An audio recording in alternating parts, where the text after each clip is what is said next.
Hello children, how are you doing? This is Dr. Shweta Malani, your biology coach. And the chapter that we have taken up in class 12 is chapter 6, Molecular Basis of Inheritance. And as we can see, this is our 8th lecture. So a lot of things have already been done. And the topic that we are supposed to take up today is DNA replication, right? So the first and very simple question comes is, what is DNA replication? As you know, replica means exact copies, right? Replica means exact copies, just not a copy. It should be exact. This is the word where I am actually emphasizing. Exact copies. So that process by which DNA makes its exact copies, which it has to make, I taught you in my previous class, it has to make its exact copy because as the cell divides in our body, we need to give a copy of that DNA to each and every cell. So obviously its exact copies need to be made, and that process by which this exact copy of the DNA is made, this is called as DNA replication. Great. That the DNA replicates, this idea was put forward right by Watson and Crick. Watson and Crick themselves, the moment they gave up the structure of DNA, they predicted that yes, DNA can form its exact copies or replica.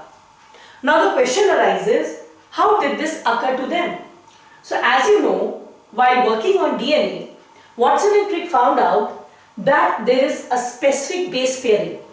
That means if the nucleotide sequence on this DNA is ATCG, its complementary DNA will have TAGC, and the moment they saw this phenomenon of complementary base pairing, they could easily conclude that yes, DNA can easily form its exact copies or replica. Right? So what it is, I'll just show you on the board. But prior to that, let us go through what they said. While proposing the double helical structure of DNA, Watson and Crick had immediately proposed a scheme of replication. Immediately, the moment they gave the double helical model of DNA, immediately they said, okay, I know it can replicate, and this is perhaps the method by which it should replicate. To quote the original statement, this is the original statement, what they said.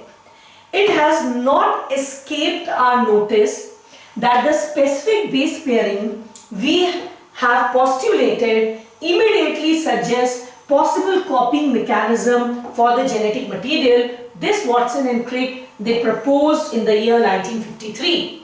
This is exact, to quote them, verbatim, exactly.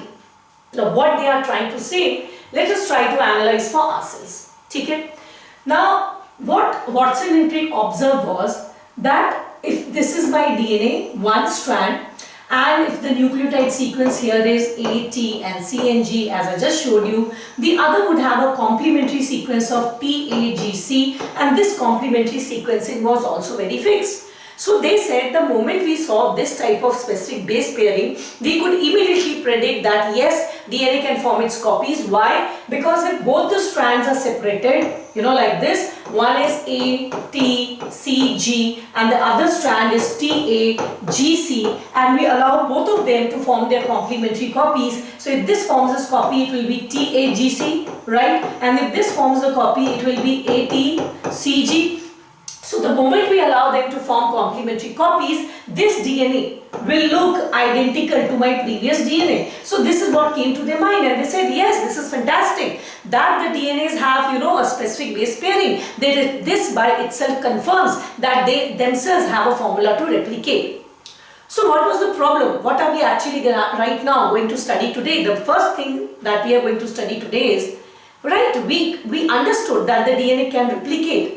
But what would be the structure of the new DNA was something that was being anticipated at that time. What do I mean by that? See, there were two methods. The new DNA could be compiled. One, the parental DNAs could have come back together. Once they had made their complementary copies, they would have come back together. That means A, T, C, G, and this parent would again come back T, A, G, C, and both the newly synthesized DNA, these two, this A, T, C, G and this newly synthesized TAGC, this could, separate to form a new DNA. So how do they compile themselves once again once the duplication process is done? That was a question or a matter of concern.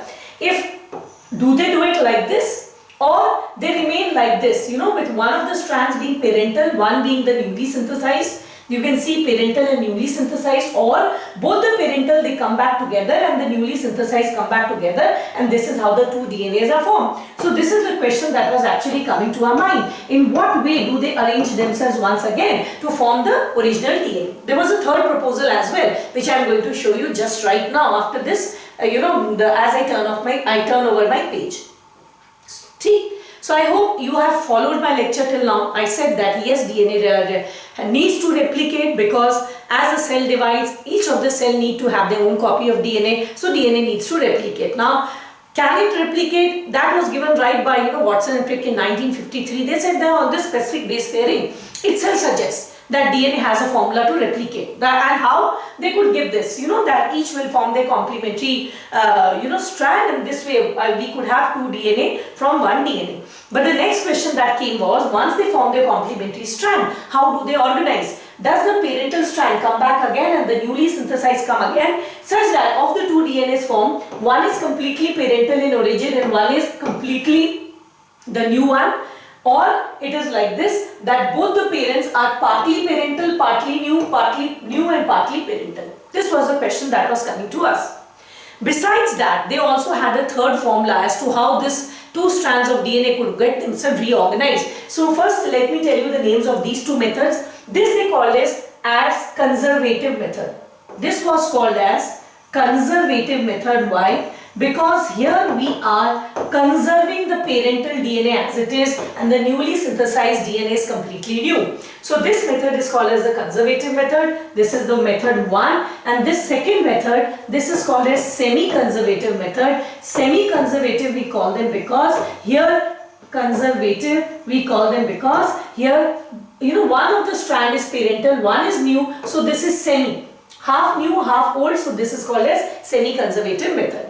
There was another third method that was proposed, that was dispersive method. That was a very odd, thought. So people did not give much value to that thought. The debate was between these two models. So let us see all the three models about which I have been speaking right now. So these are the three models. One is the conservative model. In the conservative model, you can very well see this is my parental DNA. One of the two daughter DNAs formed, one is completely parental and one is completely hybrid, the new in nature. In semi-conservative, we assume that one of the strands will be parental and one of the strand will be the newly synthesized strand. These are the two, and the third was the dispersive method. You can see here people are assuming that it is in this much is parental, this much is new, parental, new, like this. It is in fragments. Here, this much new, old, this is in fragment. Now this was a completely vague method of assuming how the DNA could look after replication. So this was completely discarded at the origin itself. But yes, the two methods that stayed in debate for a long time was whether the DNA replication was semi-conservative or whether it was conservative. Now how to come to a conclusion? So we had a group of scientists called, mainly two of them leading in that group, Meselson and Stock. These two scientists, they conducted an experiment, and after conducting the experiment, it was proved that the DNA replication is semi-conservative. So exactly I tell you, this is how the DNA replicates, and then how did we come to that experimental proof? We'll do it after this. You can see this DNA is double helical. We just open the helix and the new DNA that is formed, it starts coiling around it. Then it will open, it will further coil. And further, the new strand will be formed, and ultimately both of them will separate, one having the parental strand and one having the daughter strand. So this method is called as the semi-conservative method. The two DNA strands, they separate and act as a template for the synthesis. The two of them, you can see, they separate, and both of them, they act as a template for synthesis of the complementary strands. After replication, once the replication is done, both of them, they separate. Each DNA molecule contains one parental and one newly synthesized DNA. This type of replication is called as semi-conservative, and DNA replication, after experimental proof, it was concluded that yes, it is semi-conservative. But how was it proved? Let us move to the experiment, the very famous experiment by the two very famous scientists. One was Matthew Meselson and the other was Franklin Stock. They worked on E. coli bacteria, and after working on E. coli bacteria, they concluded that yes, DNA replication is semi-conservative.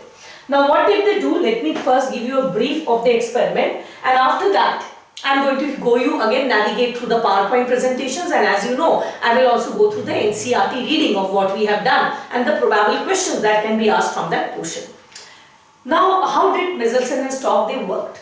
See, first they worked on the bacteria E. coli, right? Why did they choose E. coli bacteria? Because one, E. coli bacteria has double-stranded DNA, so its replication could be easily studied, and second, in ideal condition, in the lab condition, E. coli bacteria multiplies very fast, right? It can duplicate itself in a span of just 20 minutes. So obviously, just trying to figure out what is the type of DNA in the next generation and the next and the next, that was very easy because the replication time is just 20 minutes, right? So let us see what they did. Now we know that E. coli is a bacteria, and this bacteria has a double-stranded DNA. So let me make its DNA, it's double-stranded. And I just want to know whether the DNA replication is conservative or semi-conservative. So how to find out? How to find out? How did they organize once again? I just want to remind you of one thing. This experiment was conducted in the year 1958. And you will also notice one thing very interesting, that the first experiment conducted by Griffith to find out the molecular nature of the genetic material, that was in 1900, and I assume it was 28. In a span of 30 years, see how people have improvised on their knowledge about DNA. 1928 May, we were just trying to figure out actually what the genetic material is made up of. Is it made up of DNA or RNA or protein? And 30 years henceforth, we are now very much well concluded that yes, DNA is made up of, the genetic material is made up of DNA. Now what we are basically worried about is how does it make its copy and how does it redistribute its replica? How are they rearranged themselves after making their replica? So I am talking about the year 1958, and this is a time when microscopy or the biological instruments were not so evolved that you just kill this bacteria, take out the DNA, put it into pieces and see it under the microscope to figure out the newly formed DNA, how does it look. It was not so easy at that time. So my main challenge is how to find out, once the DNA is duplicated, how does it look like? Are both of the parental strands, they come together, and the newly synthesized strand, they come together, or the new DNA has one parental and one newly synthesized? How do I know this? So what to do that? So the best method was to, tag them with some molecule which could be traced by radioactive rays. So in this case, we also tagged them with nitrogen, and this time we tagged them with heavy nitrogen. Why did we tag them with heavy nitrogen? You know that nitrogen has two isotopes, one is N14 and the other is N15. Now this N15 is the heavy nitrogen, this is the normal nitrogen. This is the normal version and this is the heavy version. Now why did we do that? Because first, nitrogen is a very essential component of DNA. You know that DNA is made up of nitrogenous bases, and in which one has this heavy one gone, that can be easily traced by passing them through UV ultraviolet rays. They actually shine, and we can find out, we can detect where the DNA has gone. As we proceed with the experiment, you will understand. So since we were very worried how to find out how the DNA has reorganized ourselves, we decided to tag it with heavy nitrogen. So first what we did was, just see that, first what we did was, we allowed the bacteria, E. coli bacteria, this is my E. coli bacteria, to grow in a medium. So now let me show this as a medium, which was containing nitrogen as N15. Okay? They need nitrogen to make their copies, this bacteria. And the only source of nitrogen in this medium was an N15 type of nitrogen. Now how did we provide this N15 type of nitrogen? So obviously we did it in the form of some salt. The salt that was used by Michelson and Stock was ammonium chloride. So what they did was, as the source of nitrogen for this medium, they wanted to provide N15 nitrogen. So what was the source of that nitrogen? That was ammonium chloride, whose nitrogen was actually N15 type. And they allowed this E. coli bacteria to multiply for many generations, such that after a certain time, what happened, all the bacteria which were growing in this medium, their DNA had N15 type of nitrogen, and N15, that is the heavy type of nitrogen, we will show it with the red color, right? We show it with the red color. And the original, one, that is the original is the N14 type, N14 type, we will show it by green color. So let me draw it like this, that initially the bacteria had normal nitrogen in the DNA. It had normal nitrogen in the DNA, so I'm drawing N14 with the green color. But after growing in a culture medium which contained nitrogen as N15 type, the source of nitrogen being ammonium chloride, the DNA that, consequently of this bacteria, all the bacteria, they were containing N15 type of DNA. So N15, I am showing it by red color. Okay. Now what they did was they transferred this E. coli bacteria this time into a culture medium containing normal nitrogen, that is N14 type of nitrogen. So please don't worry what I am trying to say, just try to follow me and you will understand. So there is another culture medium and this bacteria has been transferred here, and in this medium the source of nitrogen is again ammonium chloride, but here the ammonium chloride nitrogen is the normal nitrogen, that is the N14 type. Right? So I am going to pick up one E. coli from this medium and put it over here and allow it to replicate. Now I am going to check after every generation how is the DNA being formed. So I just got it transferred over here. Now I am not going to draw the entire E. coli bacteria, I am just showing the type of DNA that entered was N15 type. That means both the DNA had nitrogen N15 type, so it was N15 type. I allowed this E. coli bacteria to grow in this medium where nitrogen was N14, and now I will find out after every generation how is the newly synthesized, how does the newly synthesized DNA look. Now we have two options. If the DNA replication, this is N14 medium. Now listen. If the DNA replication is conservative, right? So how should the two DNA formed after first generation? Now we are going to track after every generation, as I told you. We are going to track. Okay? So if it is conservative, how should the new DNA look? One strand should be parental, like this. And one of the strand, I said N14 type, I am going to make with green color. It is going to be like this. That means one of the strands should be N15 type and the other strand should be N14 and N14 type. But if it is a semi-conservative type, how should it look? It should look like this. One DNA should be like this, okay? And the newly synthesized DNA should coil around like this, such that the new DNA strand that is formed, it will be N15, N14 type, and this will also be N15, N14 type, right? Now they further went ahead with this experiment.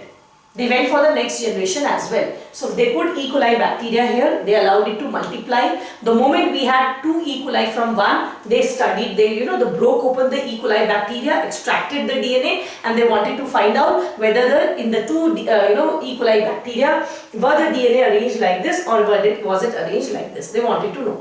Now I will tell you, they did not stop here. They went about to another generation for 2-3 more generations.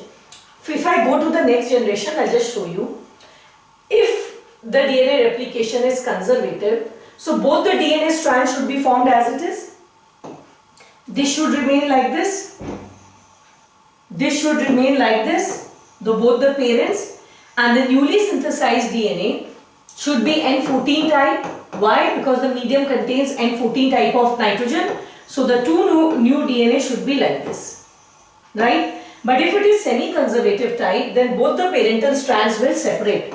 See, one green, this green will separate, this will be red, this will be red. Now the new DNA that will be formed upon it will be N14 type. So the new DNA will look something like this, right? But I want to know, how did my DNA look after each replication?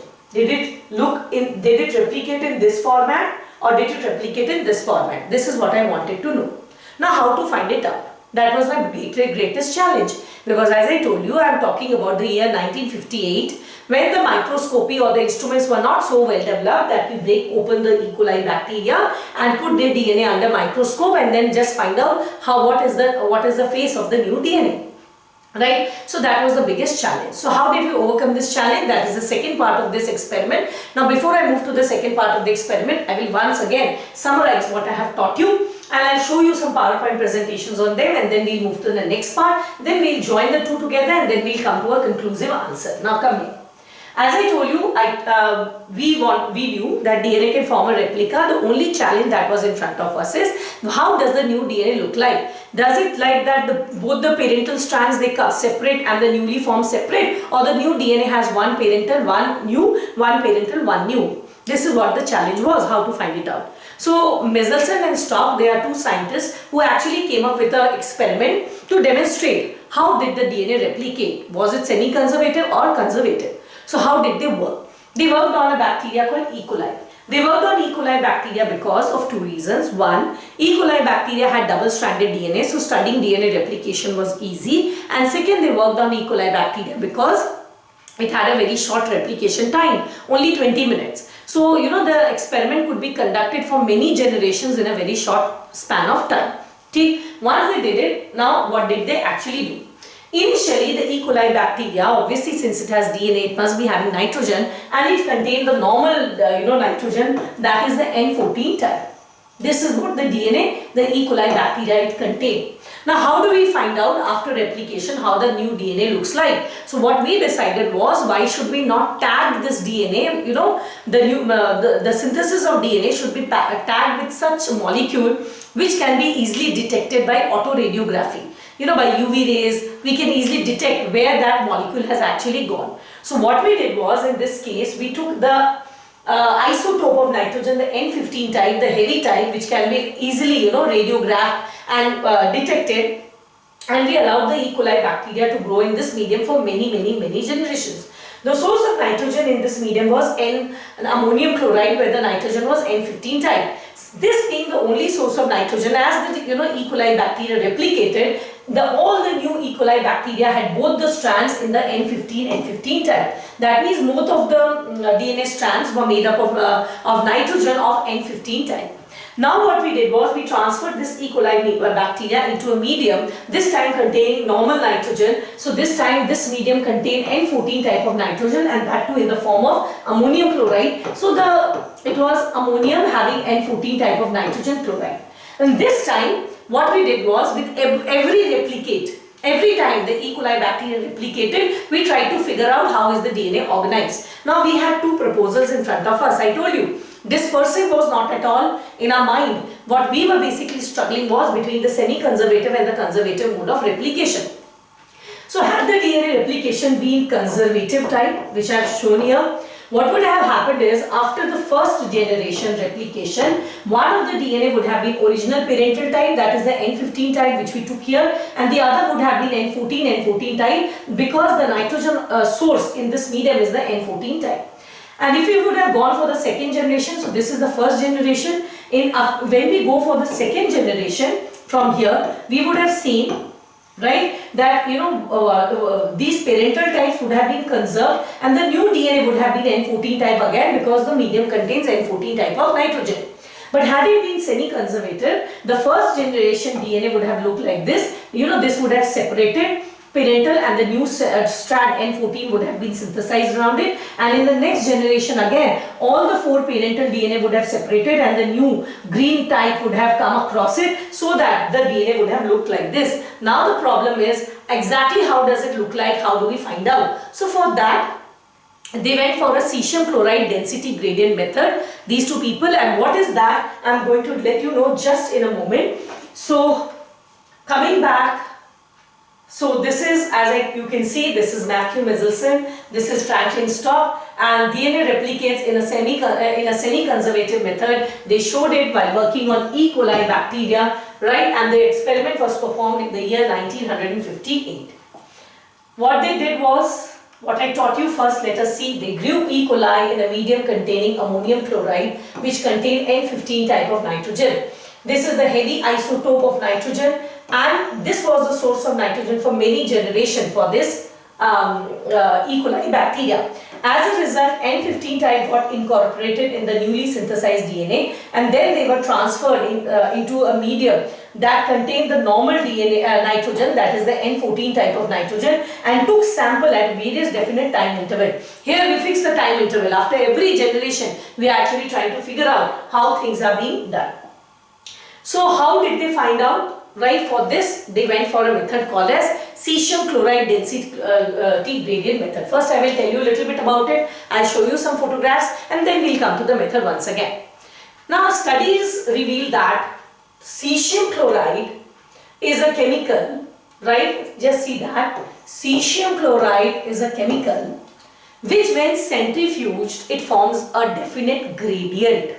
Right, which when centrifuged form a gradient. What do I mean by it? First, I told you three things. One, cesium chloride. Then I told you when it gets centrifuged, right? And third thing I told you, it forms a gradient. So first, let me come to cesium chloride. You know that, you must have studied in chemistry.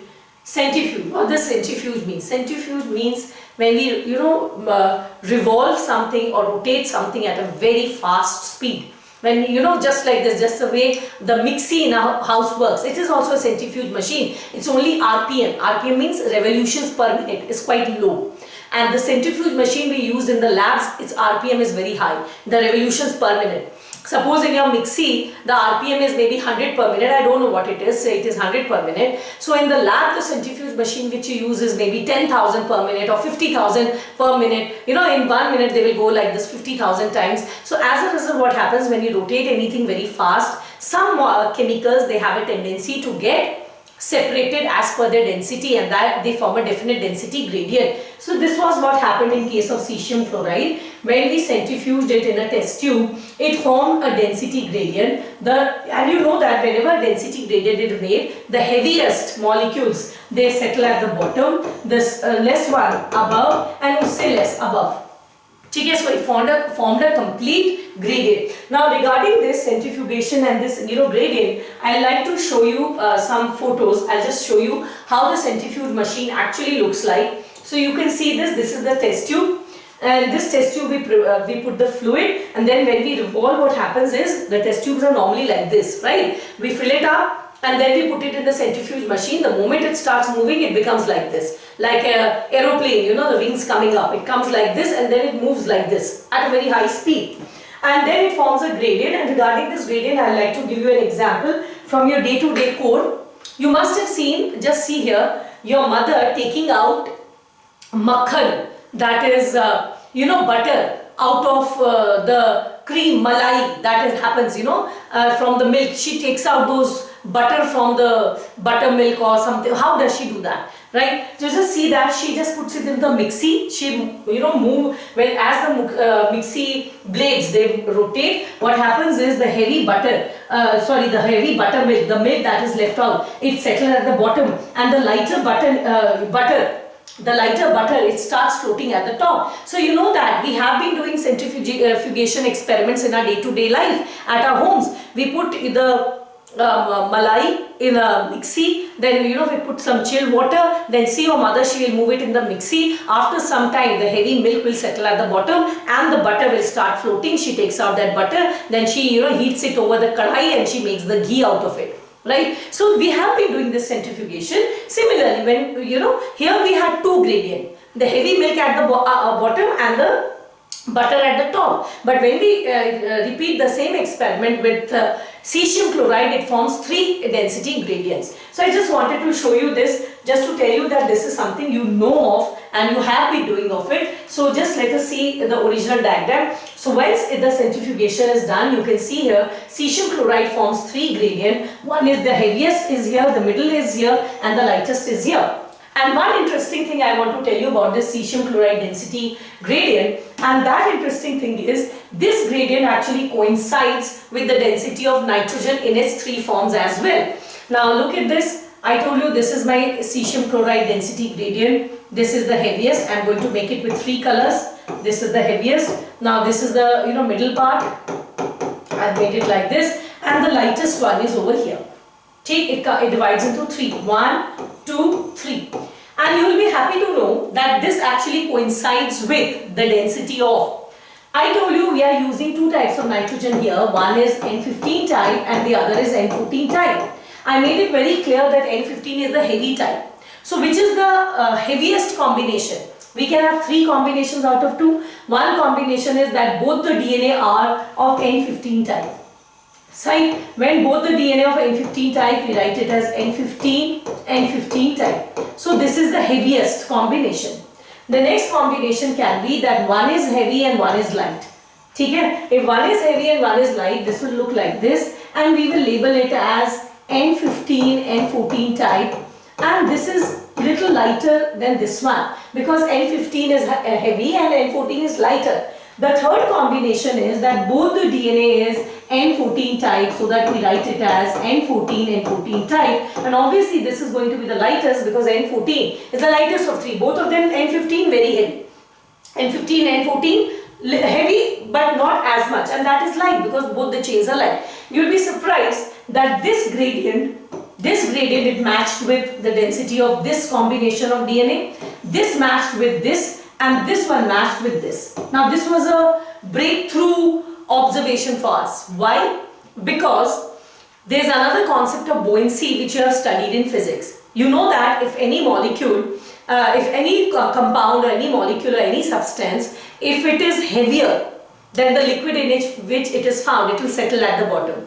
If it is lighter, it will float. But if the density of the liquid and the density of the substance or the object in that liquid is same, so what will happen? That object will neither sink nor it will float, it will just remain with the liquid as it is. So now what will I do is, if I want to find out whether the new DNA is N15, N15 type or N15, N14 type or N14, N14 type, I'll put this DNA in this centrifuge machine.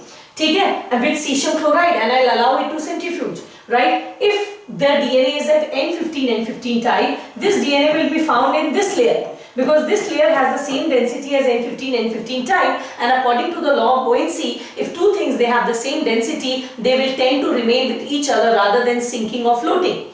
If my newly synthesized DNA is N15, N14 type, in this centrifuge, cesium chloride centrifuge gradient, this will be found in this layer, floating with this layer because the density matches with this. And if it is N14, N14 type, this will be found in this layer. So that was the concept. Now I am going to unite both the concepts together. See, I am not at all in a hurry to move ahead. I want you to understand this experiment very well.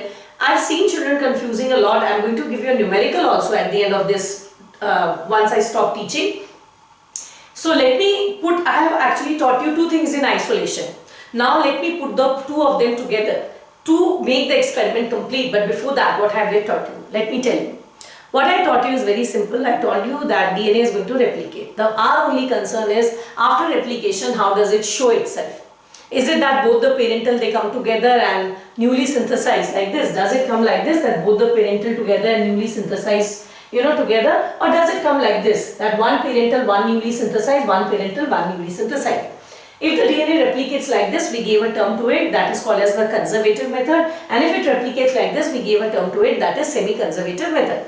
Now what my concern was just to make a DNA replicate and just find it out. But I am talking of the year 1958 when microscopy and many of the instruments were not so developed. So how to find out how does a newly replicated DNA look like? So Michelson and Stock, they found out a wonderful method for that. They found out a chemical known as cesium chloride, and they saw that when the cesium chloride is centrifuged, it actually divides itself into 3. It forms a gradient. And one interesting thing was that its gradient had the same density as the nitrogen which exists in 3 form.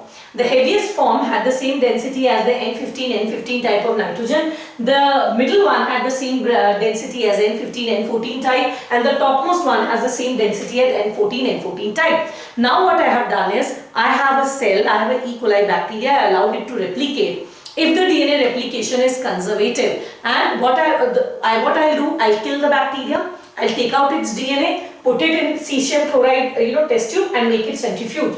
If the newly formed DNA, they appear in this layer, beta. If the newly replicated DNA, if they appear in this layer and this layer, that means one of the strand is this, one of the strand is this, by which we can prove that the DNA replication is conservative. One of the strand was completely parental and one of the strand was completely the new type, made up of the daughter DNA. And if at all the newly formed DNA, they do not appear in this and this layer, rather they appear in this layer. Right? Now this layer has the density equivalent to N15, N14 time. So we can easily conclude that the newly synthesized DNA has one parental and one newly synthesized DNA, and thus it means that the DNA replication is semi-conservative. So this is how, he merged his two of the ideas, and this is how he actually played with his experiments. So now let us see exactly how his experiments they look like. So this is it. I told you about centrifuge machine. Now I also told you about this gradient. I also told you about the gradient. You can see here in my diagram, I have clearly showed here that when both of them are N15 type, right, it matches with this gradient. When one is N15, N14, it matches with this gradient, and when both is N14, N14, it matches with this gradient. So that was really wonderful. I just need to find out if my, where my DNA appears. I'm showing it again and again. This was my original DNA, both were N15 type. Now I am allowing E. coli bacteria to grow in a medium which contains N14 nitrogen. So if it is conservative, the two DNA will be like this. One will be this and one will be this. But if it is semi-conservative, this will be this, and the newly synthesized DNA will be N14 type, and it will come like this. So if it is conservative, where should the DNA be shown in this gradient? Here and here. But if it is semi-conservative, all the DNA will appear in this band, because this band actually coincides with the density of N14, N15 type. Now that I have told you this again and again, I am very sure you understand. So let us quickly move on to the exact experiment and how did it happen. Okay? So I am just showing one diagram, then I am going to show you the diagram from your NCERT as well, so that you can understand. So see, this is the parental DNA. Had it been semi-conservative, I have drawn one with yellow and the other with black. So one would have been yellow and one would have been black. This is the first generation I am talking about, and in the second generation it would be like this. Semi-conservative, I am going to put all the four strands, one yellow, one black, and then one yellow, one black, and the newly formed will be black over it. So two will be hybrid and two will be N14 type. And if it is a conservative, the parental will be as it is and the newly synthesized will be only N14 type, because N14 is the type of nitrogen in the new medium. So if it is semi-conservative, the band will be formed like this. Here original will be both N15, N15. You can see here. This is the original. Both of them are N15, N15 type. So the gradient will come here. If it is semi-conservative, after first generation, the gradient will come in the middle. Right? The N15, N14 type. And in the next generation, it will be 2R hybrid. Okay? 2R hybrid means 2R N15, N14 type and 2R N14, N14 type. Right? So half the band will be formed here and half will be formed here. None of the band will be formed at the bottommost place, which is the band for N15, N15 type. But if it is conservative, of course the first will be N15 type, the next will be N15, N14, the next will again be N15 only one, but N14 will be thicker than the previous one. That means there will be no band. The middle one will not be there at all. This will not be there at all if it is a conservative method. Right? So this is one I have shown you. Now I want to show you the diagram from your NCERT. This is the diagram from your NCERT, and as I told you, E. coli under ideal conditions it can multiply in 20 minutes. So it is just showing the original 2 DNA. The N15 type is shown by the red color. So obviously the gradient was formed here. Since it is semi-conservative, so next time the entire gradient was formed in the middle, neither at the top nor at the bottom. This proves that the DNA replication is semi-conservative. This itself proved, because the entire the radioactivity was shown in the middle one, part of this gradient, not in the upper and the lower one. So इससे हम prove कर दिए that the DNA replication is semi-conservative. But still, for our satisfaction, we conducted it for the next generation as well. And if it is semi-conservative, we will have 2 N14 type. So we will have 50% of the band in the N14 type and 50% of the band in the N14, N15 type. Since this was the type of band that came up, so it was very easily concluded that the DNA replication is semi-conservative. Now see here, after one generation, this is the first generation I am talking about, after 20 minutes, right, in the N14 type, after growing this DNA in the N14 type, all were hybrid, intermediate type, that is N15, N14 type. N15, N14 is called as hybrid type. ठीक. After two generation, after the second generation, now come to the second generation. What we find is the second generation is also grown in which medium? N14 medium. This was also grown in which medium? N14 medium. जबकि original DNA was N15 type. Half of the DNA you can see here were hybrid. That means the band was formed in the center. Cesium chloride may at the center. And half of them, half the bands was at the lighter end. This further proved that DNA replication is semi-conservative. Okay? So another experiment, I'm just showing, repeating the same thing. This clearly indicates that the DNA replication is indeed semi-conservative. Now I'm going to give you a numerical, and I'll give you some time to solve it as well. And this is a wonderful numerical, and if you can actually solve it, it will prove that you have understood the topic very well. What is it? E. coli divides in 20 minutes. I just told you, ideally and under ideal lab conditions, E. coli can multiply in 20 minutes. If E. coli was allowed to grow for 80 minutes, then what would be the proportion of light and hybrid densities DNA molecule? Okay? I'll give you some time. What you do is, please stop your video over here. Stop your video over here. Solve it out and then try to match with mine. Right? But I'll come here. I have normally seen how children they work. I'll tell you how they work. And then I will tell you how it should have worked, because if your concepts are clear, it should not take so much time. Normally how children work. They say E. coli divides in 20 minutes, okay? So this is my E. coli bacteria DNA. Say, this is my DNA. Now it divides in 20 minutes and now I'm asking after 80 minutes. So in 20 minutes it will divide. And we know that the DNA replication is semi-conservative. So it's going to be like this, hybrid. Right? Normally I have seen children do like this. Then they will go for another 20 minutes. Again this will double.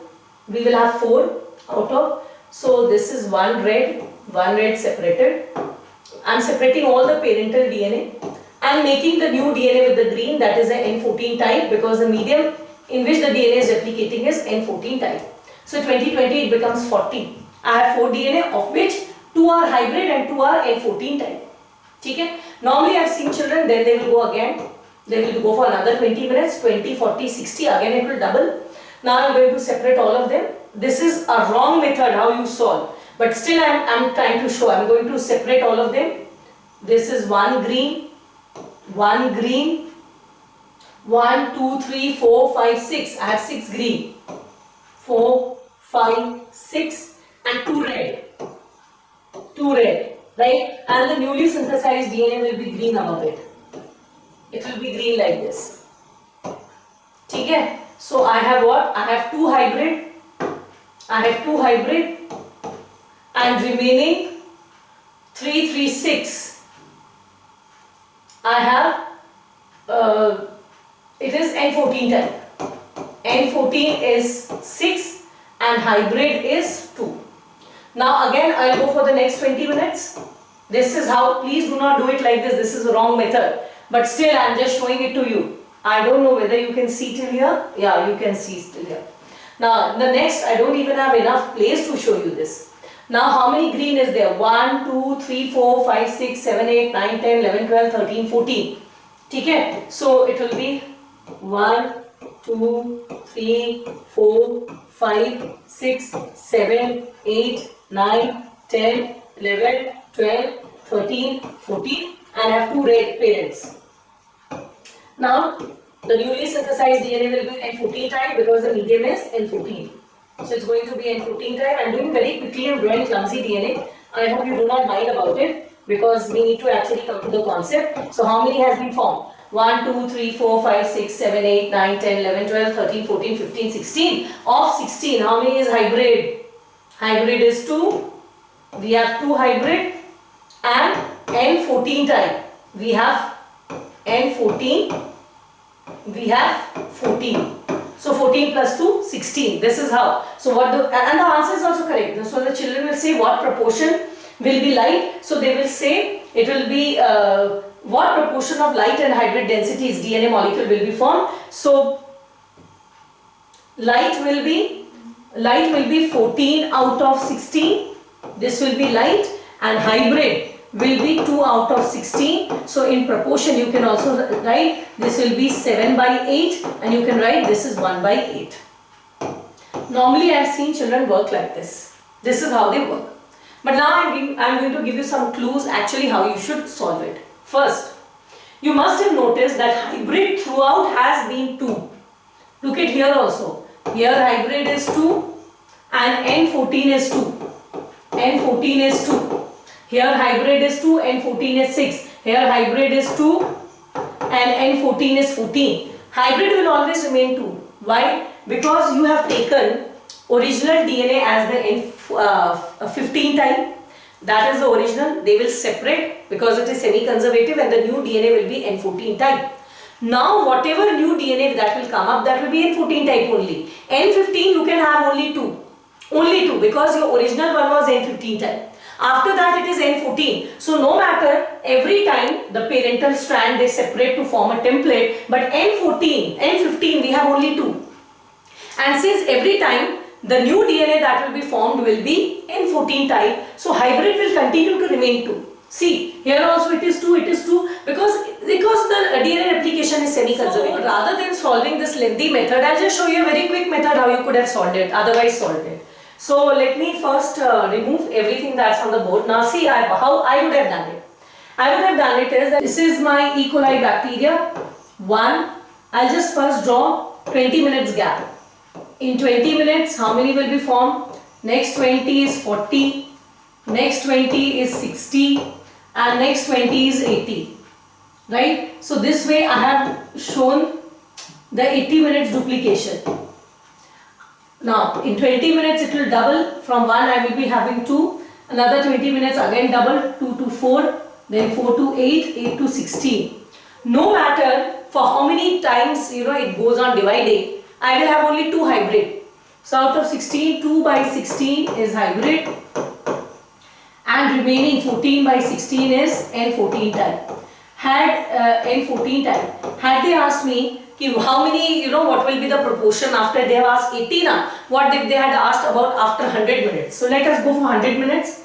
Another 20 minutes, 100, 16 will become 32. Out of 32, had it been 32? No, it doesn't matter. Only 2 would have been hybrid. So it would have been 2 by 32 is hybrid. And remaining 30 by 32 would have been N14 type. Had they asked me, how many, what would be the proportion after 120 minutes? So 120 minutes means another application. Another 20 minutes. So from 32 I will this time have how many? 64. Then out of 64 also 2 by 64 will be hybrid. And remaining 62 out of 64, that will be N14 type.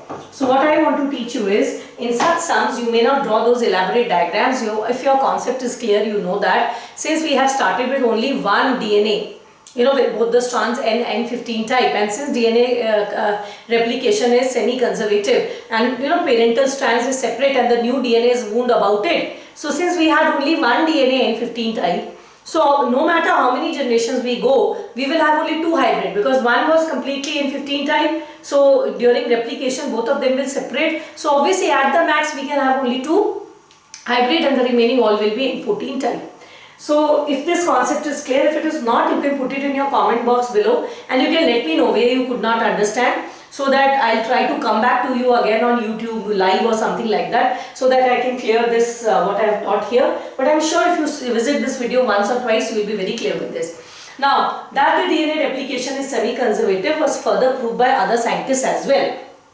One of them was Taylor. I told you earlier as well, et al. Means and his associates, right? So here that I have written et al., Taylor and his associates, they performed similar experiments as by Mendelssohn and Stock, but this time on another new plant, that is Vicia faba, which is also called as faba beans.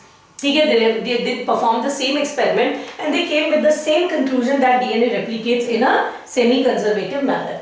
So with this, it was proved that DNA replicates in semi-conservative manner. Now that we know this much, it is NCERT time, we just quickly go through the NCERT to see what is there in your NCERT regarding this topic. So over to NCERT. So please open page 104 of your NCERT and just try to see what is given there. So if you see it, it talks about replication. while what I told you, while proposing about the double helical structure of DNA, Watson and Crick immediately proposed the scheme for replication. They said it has not escaped to our notice that the specific base pairing suggests a possible copying mechanism for the genetic material. They also said after completion, each DNA molecule would have one parental, one newly synthesized, and according to them, the DNA replication should be semi-conservative. But still, how did we come to know? There is an experimental proof to that. It was worked on E. coli bacteria, right? By whom was it worked? Let us see it very quickly. It was done by, let me draw it a little bigger so that you can see it clear. Okay, so it was done by Matthew Meselson and Franklin Stock. They did it in 1958. They grew E. coli medium in ammonium chloride. This is the heavy isotope of nitrogen as the only source of nitrogen for many generations, such that the DNA that was staying there in the E. coli bacteria, it was of N15 type. Okay. Now they also worked on cesium density gradient medium. After that, what they did, they transferred the cells into a medium containing ammonium chloride with ammonia with N14 type, and they then studied that samples at various intervals. The various samples were separated on whom? On the cesium chloride density gradient method, and this is the diagram. I have already mentioned that in my teaching, so I am not going to stay here. So thus they proved that DNA replication is semi-conservative. After that, the numerical that I gave you to solve, that is there, and in the last paragraph over here, and you can see this speaks about Taylor and his colleagues in 1958 while working on Wichtia fava. They further experimentally reconsolidated the fact that DNA replication is semi-conservative. Once this is done, in my next lecture I will teach you what is the process of replication. We know that DNA replicates. Why does it need to replicate? Because of giving a copy to the newly formed cells. Can it replicate? Yes, because of the specific base pairing. After replication, how does it look? It is semi-conservative. That means as the DNA separates, on the parental strand a new DNA is synthesized such that the new DNA has one parental and one newly synthesized DNA on that. Now what is the process? How does it do the entire phenomena? This will be dealt in the next lecture, and I hope you have followed this lecture. As I always say, once you are done with it, give yourself a 15 minutes break, revisit this video, hear it once again, go through all the points, learn and relearn it once again so that you are over with it. And if you are new to my channel, as I say, please do subscribe my channel and press the bell notification so that you come to know of the upcoming videos. Please let us know how you like this video by pressing the like button or the dislike one, as whatever suits your knowledge, how you felt it, and then please put it in your comment box as well as to how you like the video and what else would you like to see from us. Till then, as I always say, खुश रहिए, मस्त रहिए और पढ़ते रहिए. Thank you.